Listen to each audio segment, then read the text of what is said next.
Why, hello, folks, and welcome to another round of Modern. It's Dylan from Alternate Universes. I have risen from the ashes and am no longer dying. Because on the left, we have Will Lozanek playing Boros Burn, and on the right, we have Harley Smale playing Creativity, Indomitable Creativity. Deck. Archon Creativity. Insert adjective to describe creativity here. Anyways, so, Will leading on Inspiring Vantage into a Goblin Guide. The camera looks a little out of focus. It also is not 2-0 for Will. It is game 1 of round 3 of our weekly Modern tournament. Now, I didn't get to do the ad read in the last video because the last video was 5 minutes long. If you want to watch a quick Modern match, go watch that. Not that this one won't be quick either. It's Burn. I don't think Burn or Creativity really goes into time that often. One deck maybe more so than the other. But yeah, let's do our normal ad read shenanigans. So, every Monday night at Alternate Universes Blue Bell, we have a Modern tournament. It starts at 7 p.m. And it's a great time. We had 24 players at this event. We streamed it. We recorded it. It was a blast. And you're wondering, whoa, you stream this? Where can I watch it? Well, if you go to Twitch and you follow us at Alternate Universes Live, you can watch the stream every Monday night if you're unable to make it out. Unless, of course, the internet decides to hate me. My voice is fading. Oh no. Well, currently doing burn things. So we can see Goblin Guide's attacked. It got bolted. Well, it connected the first time. It got bolted the second time. There's a lava spike happening here. There's a lightning bolt from Will. The camera's out of focus. That eventually gets fixed. My coffee has gone cold, and so has my heart.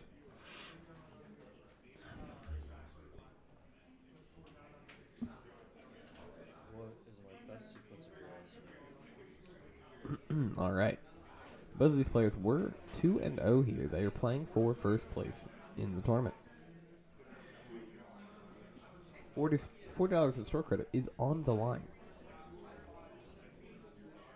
And $40 of store credit will buy you some cool stuff. That almost gets you a Ragavan now. We talk about how Ragavan's $50, which isn't too far of a departure from his prior pricing of like 70, but he's going down. He's becoming more affordable. I'd like to see him hit like 35, 40. But hey, I'll take what I can get. There's a Savai Triumph there for Harley. I don't know how I didn't notice that it was out of focus at this point. I need to replace the camera. I need to upgrade the camera. We're still working with the one that the company had bought years ago when they were like, we want to do streaming, and then they didn't have anybody to do any of the media stuff. So when I started doing it, I was like, oh, okay, let's use this for now. And the for now has persisted until like 2 years later, and I don't buy a new camera. So if you have any cameras you'd like to recommend in the comments below, we can talk about it. God knows I love talking about video stuff. Come talk to me in the shop about that. We can talk about Modern too, and the current state of the Modern format, which seems to be, I don't know if I like where the Modern format is currently, or if it's just stale. Like, it looks like it's the same thing, right? Like, it looks like we have our same 3 big decks, and everything else is just like around the idea of tier 1. Like Murktide, Rhinos, and Hammer are still just like the 3 best decks in the format, and consistently. And then there's other good stuff, like Creativity's probably like the next best thing, or the Breach decks. But I feel like the Murktide thing is interchangeable with the Underworld Breach decks. Also, because like Murktide, there is a version of the deck that just plays, isn't Murktide without Murktide Region, but plays the Underworld Breach combo. So I don't know how I feel about the format at the moment. I haven't actually played Modern in... No, that's not true. I played it at RCQ like a month and a half ago. But it's still been a good amount of time.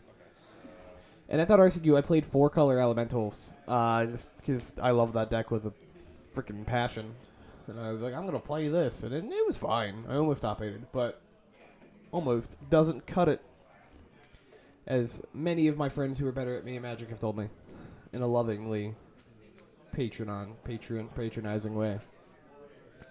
Save Beseju for Harley here.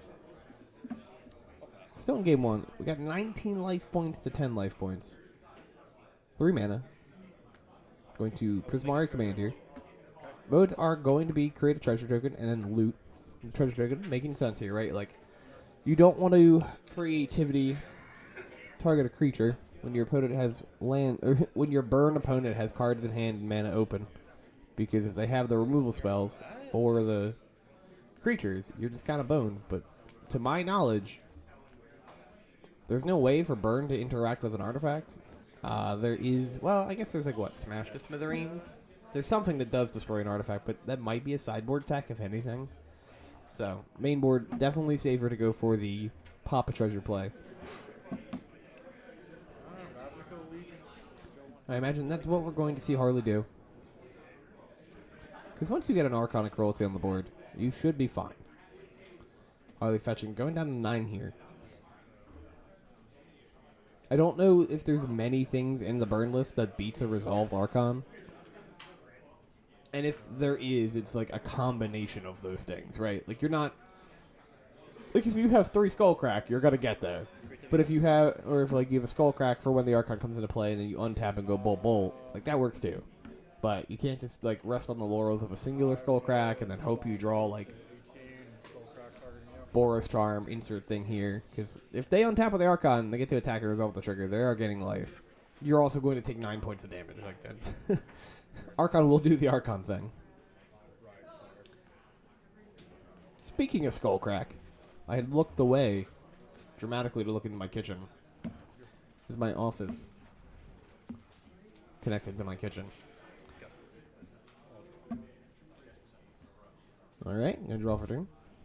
Well, only on 2 lands here. Though, Burn, I would have said Boros, which maybe, but Burn does tend to run a lower land count than most decks do, right? Like, you're not playing 25 lands in Burn. You're playing, like, 17 lands in Burn. Maybe 18. 18 is probably the safe place.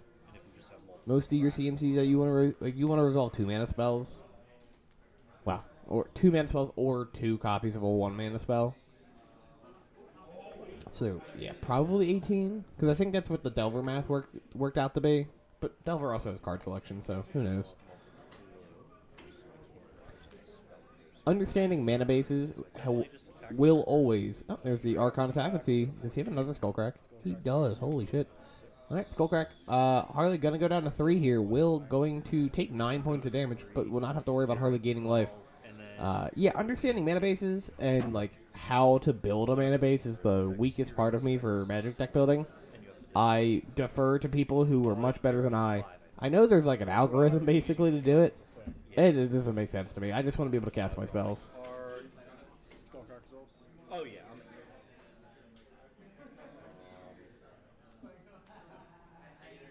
Alrighty. All Will needs to have here is a singular burn spell. Fairy Time Raveler coming out here for Harley. I need to pick up those like, nice retro framed ones. Sacred Foundry tapped, passes the turn. And Will just reveals another burn spell, and I think it's another copy of Skullcrack. But that'll be game 1 going to Will. The camera has focused. The camera has dissolved. We're in game 2. Let me know if you like that dissolve. Usually we just like hard cut it. But like, it could be fancy. These air quotes on the fancy. Cross dissolve is really not that fancy. It's just like the most basic transition on any editing software. Should just use a wipe. Just do star wipes. Here's the... Make everything look like a PowerPoint presentation. Alright, Will leading on Inspiring Vantage into Goblin Guide. Arlie fetching a Savai Triarm here. Guide trigger reveals an Arid Mesa. We'll put the land in hand. 17. The land goes in hand, baby. Oh. Alright. Arid Mesa, land for turn. Will cracks into the Goblin Guide. Gonna get the trigger. Going to fetch in response to the trigger. 16. I imagine Harley has a removal spell of some flavor. There's a Ketria Triome. Yeah, I imagine he has a removal spell to kill the guide. But might as well get the potential free land out of it, right?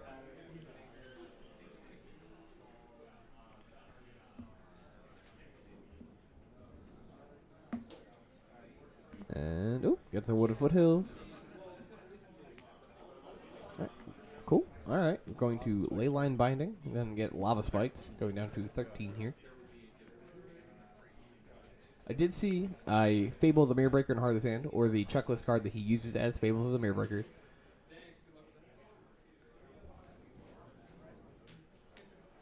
Fetches Wooded Foothills, there's the Fable. Probably just getting basic Mountain here. In fact, there's really no other choice unless he's shocking something in. Yep, there's the Mountain.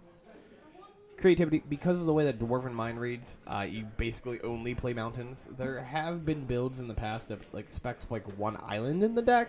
Not crazy about it, but they've done it. I think I've tried it once and I hated it. But Dwarven Mind reads if you have 3 or more mountains when it enters play. 3 other mountains. I think it has to be the 4th one. Yes. It's been a while since I played Creativity.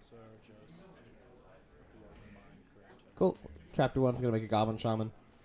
Will's going to untap here. Fable of the Mirrorbreaker is such a good card. Yeah, bolts the Shaman. Like, I feel like it's been overstated. Like, we all know Fable the Mirrorbreaker is a good card. Like, especially if you play Pioneer. Like, that card is probably the best card in Pioneer. If not the best, it's like top 3 for sure. But each chapter ability is so strong. And when the first time you witness someone do, like, the actual shenanery with Fable the Mirrorbreaker, you're like, wow, holy shit, this card is good. Yeah, Ren starts coming out here. Like, the first time your opponent, like, instant speed creates a copy of Fury, and you're like, oh, fuck. There's my board. Or, really, like, in the Creativity deck, when you make a copy of Arcana Cruelty, you get a trigger from Arcana Cruelty, and then it can then attack that turn. Very good. Very powerful. Very fun to play with, too. Like, it's a fun card to use. And I actually think it's, like, a really sweet spot for a card to be in. It's powerful, but it's like fun to play powerful. There is some words. My brain just broke there, and would not send the words to my mouth to send out to the world. There are some really powerful cards that are kind of boring to play with, right? Like, and that could just be like a me thing, because I know there's people out there who like don't like Primeval Titan, like. But I love Primeval Titan. Powerful card. Does a fun thing. But there's definitely like cards that I've cast that are like objectively really good that I'm like, yeah, this is like not fun to play. Fable is not that card. Fable is fun almost every time I've ever played it. Like you cast it, you got a Goblin Shaman. Great. You get a creature that makes treasures tokens on attack. That's awesome. Chapter 2 ability, you get to discard. You get to draw cards. You get card selection out of it. Heck yeah, dude. And then again, the Kiki Jiki on the backside is just... It's summoning sick, but, like... If it survives the turn, you get to do stuff with it. So fun. I've been finding myself playing a lot more Standard than I thought I'd be recently. And, yeah. Card's great in Standard, too. Been making copies of Corpse Appraiser in the Grixis deck. I'm here for that. Alright. Now... Looking at the actual gameplay, Harley cracking in with his dwarves here. He's going on the beatdown plan. Noticing Will is not really finding anything to do. Deciding to also attack in with the Fable. The reflection of Kiki Jiki.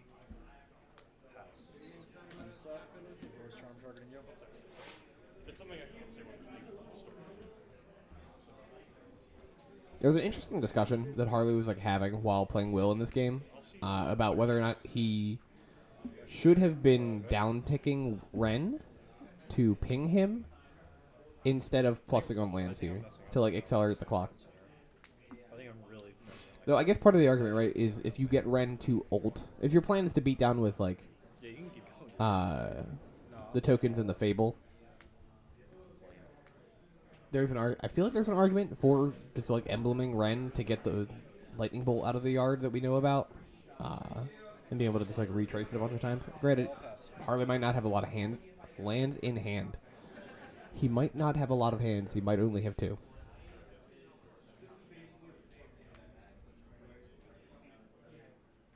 But I think since I've gone down this road, I have to keep going down this road.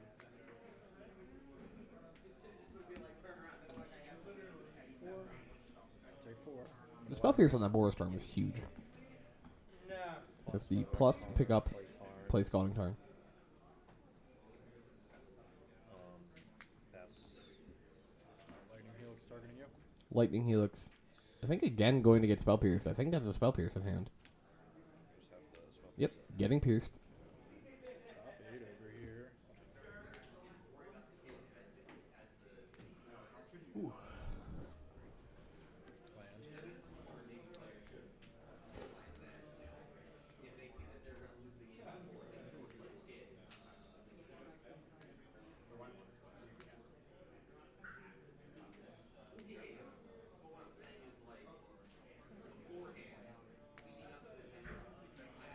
Will finds his 3rd land here. Vortex.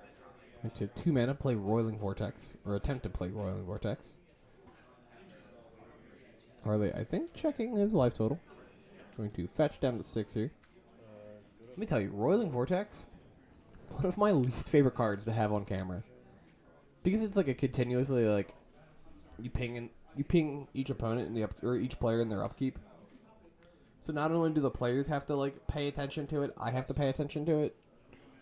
Because God forbid there's a discrepancy and I look away or like I go to answer a judge question, and I come back and it's like, oh, my thing says 14-13, but your thing says 11-6. What the shit happened? But I've realized this recording has been a lot more cursy than I usually do. But game 2 goes to Harley here. And we're in game 3. It's an inspiring vantage. A lot of spiking. Harley just gets to start the game with 17 left. No big deal. Yeah, I realize this one's been a lot more cursy than I usually like to. Every once in a while I'll throw like one in for flavor. But I think there's been like 4 or 5. I apologize. If that's not how you like things, I'm sorry. If you enjoy it and you thought it added a little bit of flavor, you're welcome. Either the Wooded Foothills. Land for turn. Wooded Foothills. Weirdly enough, for the longest time was my favorite fetch land. I played a lot of red-green decks.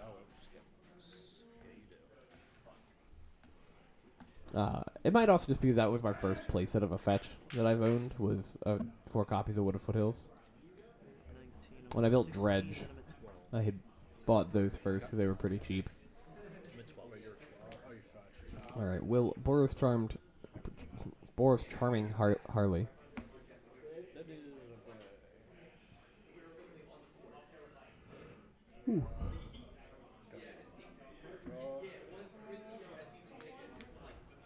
Alright, land number 3 coming out for Will here. Going to spike for 3. Takes the damage here. Going to 18. Going to attempt to skewer the critics. That is going to get spell pierced. I actually really like the spectacle cards. Skewer, light up the stage. I thought that was actually a really cool design for mono red. They were strong, and I remember them being really strong in that standard environment. Because it was one of the other standards that I played was like mono. I played a crap ton of mono red back then. It was cheap and it was good. So the cards might have been a little too strong for standard, but there's a lightning bolt. But I really enjoyed it. The design of the cards. Harley at 6 here. This game is going where Will wants it to be burn-wise. He's doing the thing he wants to do.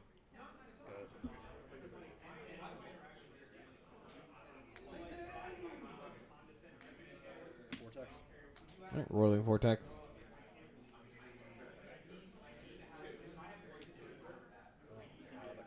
The equation will get changed I'm pretty sure it's the name of the new one. Change the equation.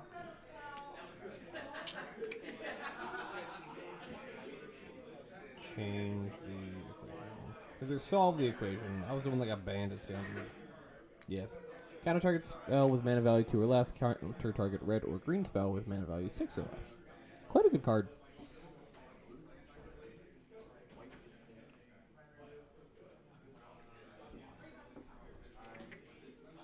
Go. Go ahead.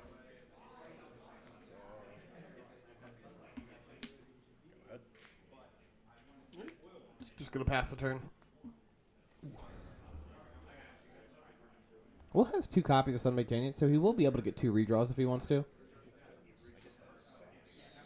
I think that's what Harley was just checking. He's like leaned in. Alright, we got 2 dwarf tokens here. Harley goes down to 5. I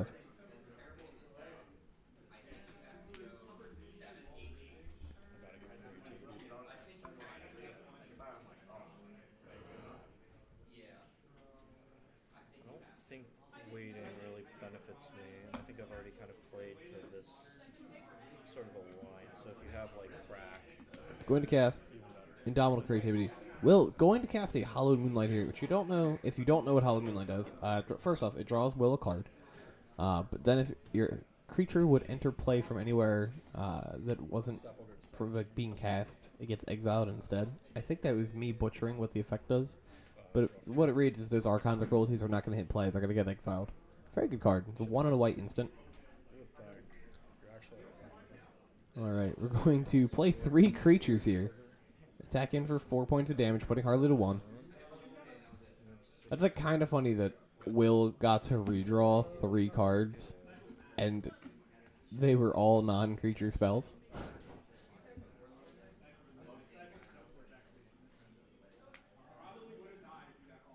There's what, 12 creatures in Barian? 4 guides, 4 Swiss Spear. Soulscar Mage. Right, 412. Maybe Ragamans? Does Burn play Ragavan? No, right? No Prowess plays Ragavan now. But. Alright. And Arlie gonna scoop it up. Will's gonna take a 2-1 with Boros Burn over Creativity. Thank you for watching, folks, and have a great rest of your day.